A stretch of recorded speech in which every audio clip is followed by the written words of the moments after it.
Սառած ու դյունածածկ են այժմ մարզի ջրամբարները, եղանակային պայմանները որքանով կնպաստեն դրանց բավարար լցվածությանը, մասնագետները դեռ զգուշավոր գնահատականներ են տալիս։ Տեղումների քանակը իմ գնահատականով բավարար է,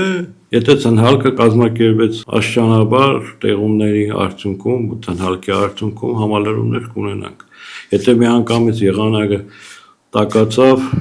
այդ ամբողջը միանգամից ախորժան կետի օգնությամբ կգնա մյուս երկրները։ Շիրակ ջրօգտագործողների ընկերության հաշվեկշռում գտնվում են 3 հիմնական ոռոգման նպատակով կառուցված ջրամբարներ՝ Կառնուտի, Վարդակարի եւ Սառնախբյուրի։ Նախորդ տարիների համեմատ պատասխանատուների դիտարկմամբ իրավիճակը տարբեր է եղել։ Եղել են տարիներ, երբ տեղումները քիչ էին, սակայն նույնիսկ այդ պայմաններում ջրամատակարարման վերաբերյալ բնակիչների դժգոհություններ չեն արձանագրվել։ Մասնավորապես 2025 թվականին մայիս-հունիս ամիսների առատ տեղումների շնորհիվ ջրամբարները լիարժեք համալրվել էին եւ խնդիրներ չէին առաջացել։ 25 թվականին էլի տեղումների քանակը բավարար էր,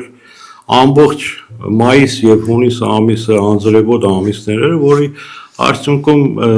ջրամբարները համալրվեցին եւ չունեցանք նման խնդիրներ։ Այս պահին Կառնուտի ջրամբարում կուտակված է շուրջ 5.3 միլիոն խորանարդ մետր ջուր, որը մասամբ սառած է, Վարդակարում մոտ 680 հազար խորանարդ մետր, իսկ Սառնախբյուրում շուրջ 280 հազար խորանարդ մետր ջուր։ Վարդակարի եւ Սառնախբյուրի ջրամբարները չունեն սնուցման կանալներ, իսկ Կառնուտի ջրամբարը ունի սնուցման կանալ, որը շիչ կանալն է։ Երբ բնությունը եղանակը թույլ տվեց, այդ օրվանից մենք սկսենք համալրել Կառնուտի ջրամբարը։ Մասնագետների խոսքով ջրամբարների համար գարունը նախապատրաստական շրջան է։ Կանալի մաքրումն է ձնից, աղբից, որովհետեւ կարողանանք արագ համալրել Կառնուտի ջրամբարը։ Մնացածը արդեն կանալ նախապատրաստական աշխատանքներ, բաց դռնակների վերանորոգում, կանալների մաքրում,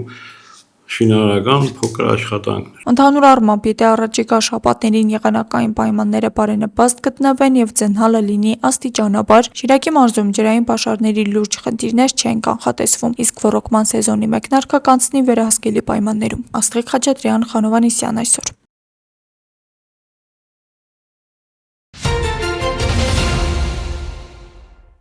Մասշտաբներով ամենախոշոր ծրագրերի թվում է կապսի ջրամբարի կառուցումը Շիրակի մարզում։ Մինչ նախորդ տարի դեկտեմբերին վարչապետը վստահություն հայտնեց, որ այժմ դադարեցված շինարարությունը կավարտվի, տարածքային կառավարման եւ ենթակառուցվածքների նախարարությունը ի դեմս աշխատանքների պատվիրատու տարածքային զարգացման հիմնադրամի դեռ հստակ ժամկետներ չի նշում, երբ կհայտարարվի նոր մրցույթ։ Հիշեցնենք, նախորդ տարվա դեկտեմբեր ամսին հայտարարվեց, որ Հայաստանը պայմանագիրը խզում է Շանսի Construction ընկերության հետ։ Տարածքային զարգացման հիմնադրամը նշում է, ընկերությունը մինչև ուղղումներ կատարելու մասին ծանուցում ստանալը պարբերաբար խախտել է շինարարական աշխատանքների խոստացված եւ իր իսկ կողմից առաջարկված ժամանակացույցը։ Շինարարության մեկնարկից մինչ օրս Կապալառուի կողմից ներկայացվել են շինարարական աշխատանքների 15.4%-ի չափով կատարողական հաշվետվություններ։ Առ այսօր ծախսվել է շուրջ 17.1 միլիոն եվրո գումար, որից 12.4 միլիոն եվրոն կանխավճար։ Նկատի ունենալով ներկայում իրականացվող պայմանագրի դադարեցման գործընթացը, առկա պայմաններում նոր ժամկետներ չեն սահմանել եւ հնարավոր ժամկետներ սահմանելու անհրաժեշտությունը կախված է պայմանագրի դադարեցման արդյունքներից եւ նոր Կապալառուի ընտրությունից։ Կսահմանվեն տույժ եւ տուգանքներ կկիրառվեն պայմանագրի դադարեցումից հետո։ Նշենք, որ շուրջ 3 տարի առաջ մեկնարկած աշխատանքներում ներգրաված էին 154 աշխատակից, որից 51-ը հայ։ Վերջիններիս վճարվել է 2 ամսվա աշխատավարձ որպես փոխհատուցում։ Աստղիկ Խաչատրյան այսօր։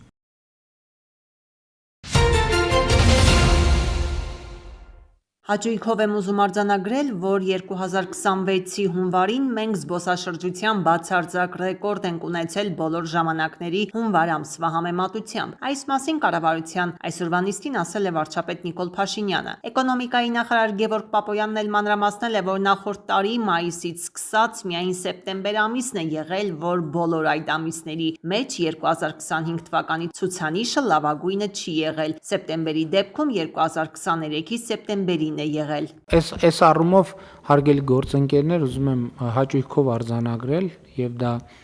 նաեւ աննախադեպ իրադարձություն է,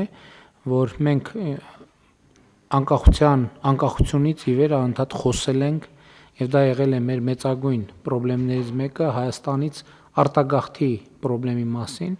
եւ մեծ հաճույքով ենք արձանագրում, որ 2025 թվականը առաջին տարին է, երբ որ Հայաստանից մեկնած կամ ավելի ճիշտ Հայաստան վերադարձած Հայաստանի Հանրապետության քաղաքացիների թիվը շուտ 8600-ով ավելին է, քան Հայաստանից մեկնած քաղաքացիների թիվը, այսինքն սա ըստ էության նշանակում է, որ 2025 թվականի արդյունքներով արտագաղթը փոխարինվել է ներգաղթով, բայց նաև այդտեղ մենք տեսնում ենք, բացի Հայաստանի Հանրապետության քաղաքացիներից, մենք տեսնում ենք նաև զբոսաշրջային հոսքերի շատ մեծ փոփոխություն, որովհետև 2025 թվականի արդյունքներով, տարվա արդյունքներով, այդ թվում օտարերկրյա քաղաքացիների ներհոսքը 23000-ով գերազանցել է նախորդող շրջանի բոլոր շրջանների, այսինքն ամենաշատ թվով մենք այցելուներն ենք ունեցել։ Ես կարծում եմ, որ դա տեսանելի էր նաև ամանորի տոնակատարությունների ժամանակ, եւ էտել ենք մենք մտածում, որ արդեն մենք ամանորի տոնակատարությունները պետքա վերաբերվենք որպես զբոսաշրջային ապրանք, որովհետև կարծես թե գնալով ավելի է հետաքրքրում մեր օտարերկրյա զբոսաշրջիկներին Հայաստանի Հանրապետությունում ամանորի տոները անցկացնելը։ Իհարկե մենք ունենք նաև խնդիր, որ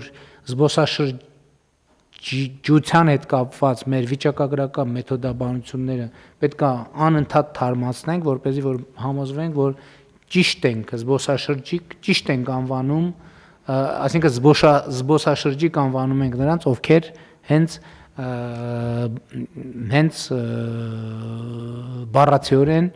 զբոսաշրջիկ են։ Ըստ էության միայն իրավունք կունենան նրանք գործունեություն ծավալել զբոսաշրջային գործունեություն, որոնք դրա մասին կհայտնեն եւ դա լինելու է բացարձակապես թվային եղանակով, այսինքն տեղի չի ունենալու պետական մարմինների աշխատակիցների եւ ուրեմն զբոսաշրջային սուբյեկտների շփում մինչեւ այն պահը, երբ որ մենք պետք է գնանք որոշ մարմիններ, որոշ դեպքերում հավաստեն, թե արդյոք փաստաթղթերը ներկայացված ճիշտ են, թե ոչ, որովհետեւ օրինակ նախորդիվ մենք ընդունել ենք որոշում, որտեղ հստակեցրել ենք արդեն, թե որն է հյուրանոցը, որն է հոթելը, որն է մոթելը, որն է առողջարանը եւ դրանց համար համապատասխան պահանջներ։ Նախկինում այդպիսի պահանջներ մինչ այդ չեն եղել եւ կարող էր օրինակ հյուրանոցը հայտարարագրվել որպես ուրեմն հոսթել, ուրեմն կամ հոսթելը հակառակը հայտարարագրել որպես հյուրանոց եւ այսպես շարունակ։ Ներողություն, ես հոթել ասացի, հոսթել պետք է ասեի։ Սա մեկ։ Դրանից հետո, երբ որ ըստ էության ուրեմն կգրանցվեն, մենք համապատասխան թղթերը ուրեմն կստուգենք, այնուհետև դրանից հետո տալու ենք հավաստագրեր, որով կարողանալու են այդ կազմակերպությունները աշխատել եւ եթե չի համապատասխանի հավաստագրին, արդեն դա նշանակում է, որ վարչական քրեական պատասխանատվություն է ենթարկվում, մի դեպքում օրինակ գիդերի դեպքում կամ ուրեմն ներողություն խնդրում ավտոբուսների դեպքում դրանք ստուգում են մեր բարեկային ծառայությունները, իսկ ասենք հյուրանոցների, հոստելների դեպքում ստուգումները շուկայի տեսչական մարմիններն են իրականացնելու եւ սրանց միջոցով մենք ըստ էության խուսափելու ենք բոլոր այն դեպքերից, որոնք որ մինչև հիմա շատ հաճախ եղել են, այսինքն մարդիկ մի բանի համար վճարել են, բայց ի վերջո ստացել են մեկ այլ բան, կամ օրինակ մարդկանց նույն գիդերին տրամադրվել են ծառայություններ ոչ պրոֆեսիոնալ մարդկանց կողմից կամ սխալ տեղեկատվություն է փոխանցվել, ես հետագայում եթե հարցեր լինի կմանրամասնեմ նաև թե սրանց վերահսկողությունը եւ միևնույն ժամանակ մեկ նոր գործիք էլ ենք դնելու, դա հաջորդ որոշումը կլինի, դա այսպես բալային համակարգն է լինելու, բոլորը ստանդարտ 20 բալ են ունենալու, նախնական այս պահին նախագծով այդպես է, որից հետո ամեն մի բողոքի հետևանքով եթե ստուգում է իրականացվում, տեսնում են, որ դա ճիշտ է, բալերը պակասում են եւ դա հասանելի է լինելու բոլորին, այսինքն եւ մրցակիցներին, եւ զբոսաշրջիկներին, եւ այնտեղ գրանցված կազմակերպությունները ըստ էության կարելի է կարող ենք ասել, այդ ցանկում գտնվող կազմակերպություններին երաշխավորում է պետությունը եւ եթե չի գտնվում այնտեղ, բնականաբար դա արդեն ապօրինի գործունեություն է եւ բնականաբար արդեն պետությունը ոչ միայն չի երաշխավորում, այլև համապատասխան գործիքակազմով։ Կրեմլի խոսնակը լրագրողների հետ զրույցում անդրադարձել է Երևան եւ Բաքու ԱՄՆ փոխնախագահի այցերին եւ պատասխանել հարցին, արդյոք Մոսկվան մտահոգված է հարավկովկասյան երկրների եւ Վաշինգտոնի միջև խորացող գործակցությամբ։ Դմիտրի Պեսկովը հայտարարել է Հայաստանն ու Ադրբեջանը որպես ինքնիշխան պետություններ իրավունք ունեն հարաբերություններ կառուցել տարբեր երկրների հետ։ Մենք ունենք երկկողմ հարաբերությունների լայն շրջանակ եւ Բաքվի եւ Երևանի հետ մտադիր ենք զարգացնել այն, հավելել է Պեսկովը։ Կրեմլի խոսնակը նշել է, որ ԵԱՏՄ-ի դերն էլ Հայաստանի տնտեսական արագ զարգացման գործում ակնհայտ է։ Ըստ նրա դժվար թե որևէ մեկը վիճարկի դա։ Պեսկովը նաև կարծիք է հայտնել, որ Ռուսաստանը աշխարհի ամենաառաջադեմ երկիրն է ատոմային էներգիայի ոլորտում եւ ավելի մրցունակ է։ Հայաստանում կան խորհրդային եւ ռուսական նախագծման հին օբյեկտներ, այստեղ Ռուսաստանն ավելի մեծ փորձ ունի։ Մենք ի վիճակի ենք ապահովել ավելի լավ որակ առաջիկա տարիներին ավելի քիչ գումարով, շարունակել է ռուս պաշտոնյան։ Նրա խոսքով Մոսկվան մտադիր է զարգացնել փոխշահավետ հարաբերությունները Երևանի եւ Բաքվի հետ, այդ թվում ներդրումների եւ մշակութային ոլորտներում։ Եվրոպական խորհրդարանի падգամավորները հանդես են եկել Ադրբեջանում պահվող հայերի մասին հայտարարությամբ դատապարտել 19 հայ պահվող անձանցից 15-ի նկատմամբ Բաքվի ռազմական դատարանի կայացրած վճիռները։ Փաստաթղթում նշվում է, որ 2025 թվականին Ադրբեջանի եւ Հայաստանի միջև խաղաղության եւ հաշտեցման ուղղությամբ նշանակալի քայլեր են ձեռնարկվել։ Ստորագրվել է Վաշինգտոնյան հռչակագիրը, նախաստորագրվել է խաղաղության համաձայնագրի տեքստը։ Տասնամյակների ընթացքում առաջին անգամ Ադրբեջանի տարածքով բեռներ են ուղարկվել Հայաստան։ Բաքուն ազատ է արձակել Ադրբեջանում 4 հայի։ Կոչ են կանում Ադրբեջանի իշխանություններին զարգացնել դրական դինամիկան եւ ազատ արձակել բոլոր հայ կալանավորներին, ասված է հայտարարության մեջ։ Պատգամավորները համոզմունք են հայտնել, որ դա կլինի եւս մեկ կարևոր քայլ հարավային Կովկասում երկարատև խաղաղության ուղղությամբ։ Իրանում երթեր են նվիրված իսլամական հեղափոխության հաղթանակի 47-րդ տարեդարձին, դրանց մասնակցել են նաև Իրանի նախագահը, արտգործնախարարը եւ այլ պաշտոնյաներ, ցուցադրվել է ռազմական տեխնիկա։ Աբբաս Արաղչին մեկնաբանելով Վաշինգտոնի պահանջը, որ Իրանը պետք է հրաժարվի հրթիռային ծրագրից, հայտարարել է նման բան չի լինի։ Նա հավելել է ամերիկյան կողմի հետ բանակցությունների երկրորդ փուլի ժամկետները դեռ հայտնի չեն, սակայն միջուկային հարցը կարող է լուծվել միայն դիվանագիտության ճանապարհով։ Ավելի վաղ Արաղչին նաև տեղեկացրել էր, որ Թեհրանն աշխատում է համաձայնագրի նախագծի վրա, որը կերաշխավորի միջուկային էներգիայի խաղաղ օգտագործման Իրանի իրավունքը։ Մասուդ Փեզեշքյանն էլ հավատացրել է, որ Թեհրանը չի ցանկանում միջուկային զենք ստանալ, ինչպես հայտարարում է Վաշինգտոնը։ Իրանի նախագահը շեշտել է, պատրաստ են միջուկային օբյեկտներում ցանկացած ստուգումների։ Վաշինգտոնի եւ Թեհրանի միջև վերսկսված բանակցությունների ֆոնին ԱՄՆ նախագահն էլ հայտարարել է, եթե իրանական միջուկային ծրագրի հարցով չհաջողվի գործարքի հասնել, կարող են շատ կոշտ գործողություններ ձեռնարկվել, ինչպես 2025-ի ամռանը։ Թրամփը հույս է հայտնել, որ բանակցությունների երկրորդ փուլը տեղի կունենա հաջորդ շաբաթ։ Վոլոդիմիր Զելենսկին հայտնել է, որ Կիևը համաձայնել է Վաշինգտոնի առաջարկին ռուս-ուկրաինական հարցով բանակցությունների եւս մեկ փուլ անցկացնել։ Նրա խոսքով հանդիպումը նախատեսված է փետրվարի 17-ին կամ 18-ին, բայց դեռ պարզ չէ, թե արդյոք Մոսկվան կհամաձայնի բանակցել ԱՄՆ-ում։ Ուկրաինայի նախագահը մանրամասնել է, որ օրակարգում է լինելու մասնավորապես Դոնբասում ազատ տնտեսական գոտի ստեղծելու ամերիկյան նախաձեռնությունը։ Թեև ոչ ռուսները, ոչ մենք ոգևորված չենք այդ գաղափարից, հավելել է Զելենսկին շեշտել, ուկրաինական տարածքում գտնվող ցանկացած գոտի պետք է գործի ուկրաինական վերահսկողության ներքո։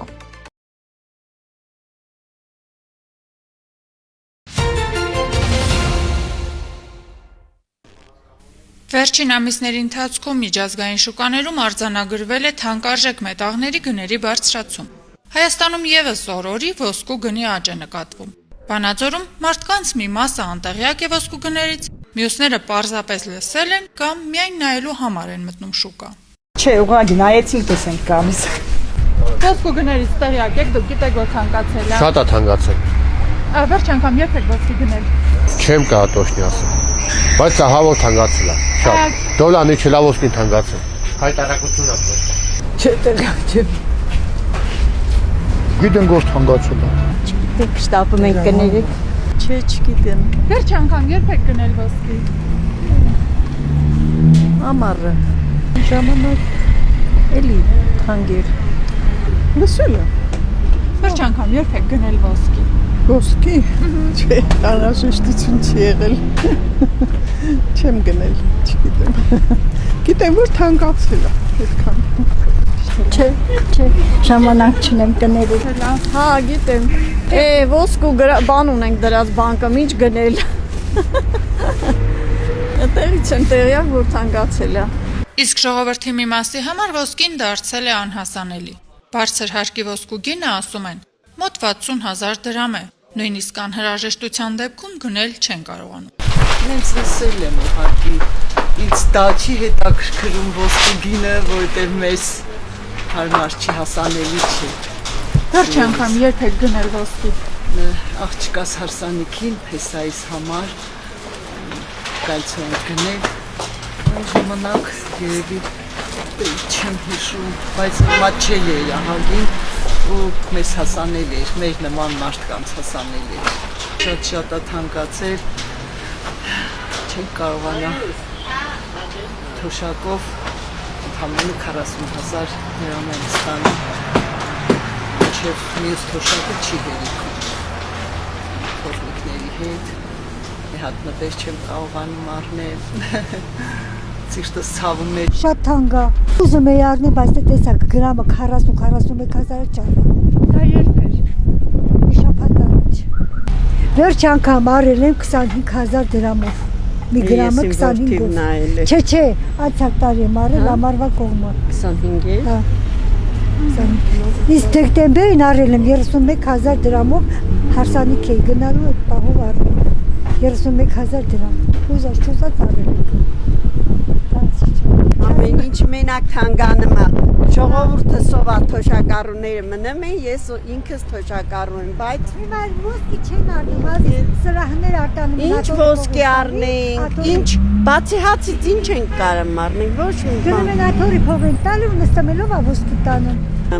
Կոմունալը մուծես, հացը առնես, ինչ անես, ով ինանես։ Ինչն է սա պետք է ազիզ ջան, հա շատ է պետքն է սա, բայց այդ գնի հիմար չենք կարանք առնենք, չենք կարան, 40,000-ը ոնց կարամ առնեմ։ Ոսկու գների աճի արդյունքում ոսկու շուկաներում հաճախորդների թիվը նվազում է։ Վանաձորի ոսկու շուկայում աշխատանքային օրը դեռ չավարտված ցուցասեղանները հավաքում են։ Խոսել չեն ուզում։ Ասում են, այսքան զարդերը դրված երբեմն օրվա ընթացքում մի գնորդ էլ չի լինում։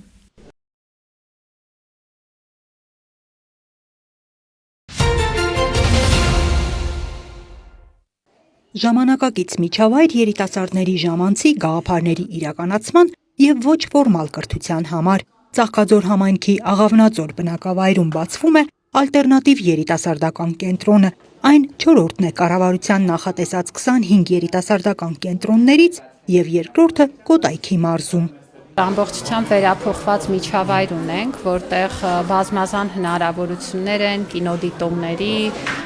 գրականության ընթերցման, գրքերի քննարկման, տարաբնույթ խաղեր խաղալու, տարբեր դասընթացներ անցկացնելու եւ այս ամենը նշանակում է, որ սա մի տարածք է, որտեղ մեր երիտասարդները կարող են զարգացնել իրենց կարողությունները եւ ոչինչ չպիտի կաշկանդի դրան։ Շատ լավ հարթակ է սա զարգանալու եւ համայնքը առաջ մղելու 13-ից 35 տարեկաններին համատեղելու է։ Այստեղ երիտասարդները կարող են հանդիպումներ, քննարկումներ անցկացնել, միջոցառումներ, զարգանալ թե մտավոր, թե ֆիզիկապես։ Երիտասարդական կենտրոնի ստեղծումը հնարավոր է դարձել եռակողմ գործակցության շնորհիվ։ Կառավարությունը հատկացրել է դրամաշնորհ, համայնքը տրամադրել է տարածք, Հայ առաջադեմ երիտասարդություն հասարակական կազմակերպությունը վերանորոգել է այն, գործարկել է կենտրոնը եւ շարունակելու է համակարգել հետագա աշխատանքները։ Մեր գյուղական համայնքների մեծ խնդիրներից մեկը այն է, որ միակ ենթակառուցվածքը դա կրթական հաստատությունն է։ Իսկ այստեղ մենք կարողանալու ենք կրթական հաստատություններից դուրս ոչ ֆորմալ կրթության ծառայություններ մատուցել, ներգրավել երիտասարդներին համայնքային կյանքին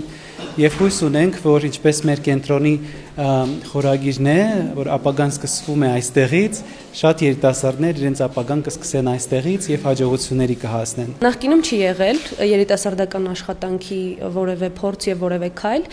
Նախկինում գործել է մշակույթի կենտրոն, որտեղ երիտասարդները տարբեր խմբակներով մասնակցել են որևէ ծրագրի, բայց այս կոնցեպտը նոր է, ինձ համար ուրախություն է, որ իմ համայնքում կա այսպիսի նախաձեռնություն, որին կարող են երիտասարդները մասնակցել, ինչու՞ չէ նաեւ իրենց գործունեությամբ հենց համայնքին բերել նոր հաջողություններ։ Ակնկալվում է, որ կենտրոնը կմիավորի Աղավնաձորի եւ հարակից բնակավայրերի առնվազն 800 երիտասարդի։ Բնակավայրի դիրքը նման հնարավորություն տալիս է։ Մեզ համար կարևոր է, որպեսզի երիտասարդական կենտրոնները լինեն հասանելի հնարավորինս մեծ թվով շահառուների։ Կարևոր է, որ գյուղական բնակավայրերն էլ տարբեր միջավայրեր ունենան եւ այդ տարբեր միջավայրերը ցույց տան, որ մեր երեխաներն ու երիտասարդները ունեն նույն հնարավորությունները անկախ նրանից, թե իրենք որտեղ են բնակվում։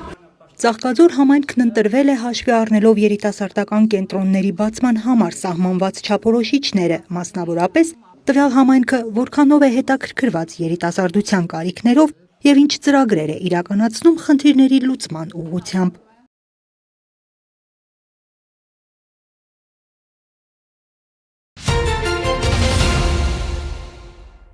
Պատմական ու շրջադարձային, այսպես է նկարագրում 2025 առողջապահության նախարարը։ Երկրի համար ռազմավարական նշանակություն ունեցող Արյան բանկի նոր շենքում կայացել է Անահիտ Ավանեսյանի մամուլի ասուլիսը։ Նա ամփոփել է անցնող տարին, շեշտելով առողջության համընդհանուր ապահովագրության կարևորությունը։ 2025 թվականը առողջապահական համակարգի համար այն պատմական էր եւ շրջադարձային։ 2025 թվականի դեկտեմբերին ընդունվեց առողջության համընդհանուր ապահովագրության օրենսդրական փաթեթը եւ 2026 թվականի հունվարի 1-ից արդեն համակարգը գործարկվեց եւ ըստ էության արդեն ամիս ու կես է այն հաջողությամբ աշխատում է, արդեն իսկ ծառայում է մեր քաղաքացիների առողջության պահպանմանը, վերականգնմանը եւ ամենակարևորը կյանքերի փրկելուն։ Նախարարն ամփոփեց առողջապահական ծրագրերն ու ներկայացրեց կատարված աշխատանքներն առանձնացնելով 3 ուղղություն՝ որակ, հասանելիություն, ենթակառուցվածքներ։ Նախորդ տարի էլ ունեցել ենք նոր բժշկական կենտրոնների հանձնում շահագործման, ունեցել ենք վերանորոգումներ, հագեցումներ, ունեցել ենք մարզային կենտրոնների ուրեմն շատ թանկարժեք կատե հետազոտություններ անցկացնելու համար համակարգերով լրացում 6 միայն կատեներ տեղադրվել են 25 թվականի ընթացքում մեր մարզային բժշկական կենտրոններում, դրանք արդեն մեծ մասը գործարկվում են։ 2025 թվականին սկսվեցին ամբուլատոր օղակների շինարարական աշխատանքները։ 29 ամբուլատորիաներ այս պահին շինարարական տարբեր փուլերում են գտնվում, որոնցից մի քանիսը տարվա երկրորդ եռամսյակին կհանձնվեն շահագործման։ Փոփոխվեց կոնցեպտը եւ մենք ընդամենը 2 պոլիկլինիկայի վերանորոգման, վերակառուցման ծրագրերը պահպանեցինք եւ մի քիչ ավելի խորը տնտեսական եւ նաեւ բարոյական շենքերի առումով փորձակնություններ իրականացնելու արդյունքում եկանք համոզման, որ շատ ավելի կարևոր է եւ պատշաճ է սկսել նոր շենքերի կառուցում, որովհետեւ ինչքան էլ ներդնենք, փորձենք այդ հին շենքերից ստանալ նոր կոնցեպտին համարժեք միջավայր, դա շատ կամ թանկ է նստում, կամ գուցե եւ հնարավոր չէ։ 2024 թվականի տվյալներով Հայաստանում կյանքի միջին տևողությունը դարձել է 78.6 տարեկան, որն արձանագրված ամենաբարձր ցուցանիշն է։ Նվազել է նաև մայրական մահացության թիվը։ Մենք ունեցել ենք 1 դեպք կորուստ եւ սա էլ չլսված ցուցանիշ է։ Մանկական մահացության առումով մենք 2024 թվականին բավական դրական տենդենց ունեինք, բայց 2025 թվականին այս մեր դրված թիրախ ամեն տարի նվազեցնելու ցավոք սրտի չենք կարողացել ապահովել եւ սա էլ վերլուծությունների արդյունքում հանգել ենք, որ մի շարք հանգամանքներ ուրեմն խաթարել են մեր դրական տենդենսը եւ թե ճանապարհատրանսպորտային պատահարների, թունավորումների եւ նաեւ տնային մահերի առումով մենք ունենք դեպքերի ավելացում, որոնք էլ որ հանգեցրել են մեր ուրեմն նման վիճակագրական պատկերի։ Կապիտալ ներդրումներով Երևանում եւ մարզերում կտեղադրվեն 10 մամոգրաֆիկ սարքավորումներ, ինչի շնորհիվ մարզերի բնակիչները կունենան հնարավորություն իրենց մոտ բնակավայրում անհրաժեշտ սկրինինգային հետազոտությունն անցնելու։ Հայաստանում այսօր գործում է վերջին լավագույն ստանդարտին համապատասխան մարդու պապիլովիրուսի տեստավորման համակարգերը, որոնք տրամադրվում են մեր կանանց տարիքային խմբի շրջանակներում։ Եվ սա կարծում եմ շատ մեծ ձեռքբերում է։ Այն շատ ավելի պարզ է, շատ ավելի խնայող է, հեշտ է եւ վստահաբար ավելի մեծ արդյունքներ է տալու մեր ուրեմն արգանդի վզիկի քաղցկեղի կանխարգելման գործում։ Նախարարի խոսքով եւս մի շարք ծրագրեր ուղղված են բժշկական ծառայությունների որակի, տարեկան զննման հարմարավետության բարձրացմանն ու հասանելիությանը, բուժաշխատողների աշխատավարձերի բարձրացմանը։ Աննա Մելքումյան, Սյունիք լուրեր։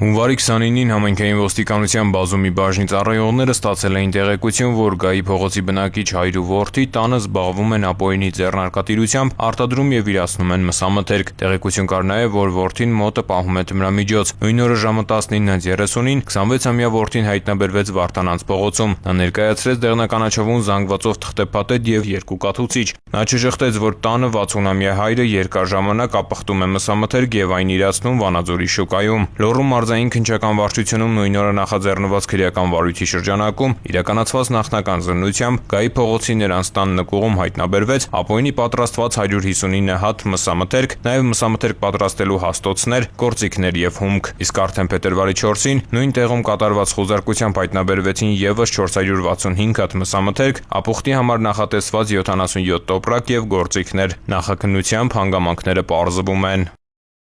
Դեռևս անցած տարվա դեկտեմբերին համայնքային ոստիկանության Մալաթիայի բաժնի ծառայողները ստացել էին օպերատիվ տեղեկություն, որ մի տղամարդ Մալաթիա Սեբաստիա վարչական շրջանի տարածքում ավտոմեքենաներից կատարում է գողություններ։ Հետագա միջոցառումներով պարզվեց տղամարդու ինքնությունը Օհանովի փողոցի բնակիչ էր, 29 տարեկան։ Պարզվեց նաև, որ նա միայնակ չի կատարել գողությունները, նախաձեռնվեց քրեական վարույթ։ Հետագա լայնածավալ օպերատիվ հետախուզական միջոցառումների եւ քննչական գործողությունների արդյունքում հունվարի 23-ին Գարեգին Նժդեի փողոցում ձերբակալվեց 29-ամյա տղամարդը։ Համայնքային ոստիկանության Մալաթիայի բաժին հրավիրվեցին նաև հանցակցության մեջ կասկածվող 35-ամյա կինն ու 23-ամյա երիտասարդը։ Ավելի ուշ կատարված խոզարկությամբ 23-ամյա երիտասարդի վարած ավտոմեքենայում հայտնաբերվել է գողոնի մի մասը, ավտոդետալներ, նաև ձեռնոցներ, դիմակներ ու պտուտակահաններ։ Դատարանի որոշմամբ 29-ամյա տղամարդը կալանավորվել ու տեղափոխվել է քրեակատարողական հիմնարկ։ Ավտոմեքենայից գողության մի դեպք էլ բացահայտել են համայնքային ոստիկանության Մաշտոցի բաժնի ծառայողները։ Գողության վերաբերյալ հաղորդումը ստացվել էր հունվարի 24-ին։ Նազարբեկյան թաղամասում կայանված Chevrolet Magnish-ի ավտոմեքենայից գողացել էին արշավի թափարգելը։ Օպերատիվ հետախուզական միջոցառումներով համայնքային ոստիկանները ստացան հավաստի տեղեկություն, որ հիշյալ գողությունը կատարել է մոլդովական փողոցի բնակիչ 27-ամյա մի երիտասարդ։ Բացատրական աշխատանքի արդյունքում փետրվարի 4-ին նա ներկայացավ համայնքային ոստիկանության Մաշտոցի բաժին, ներկայացնելով գողոնը։ Նախաքննությամբ հանգամանքները պարզվում են։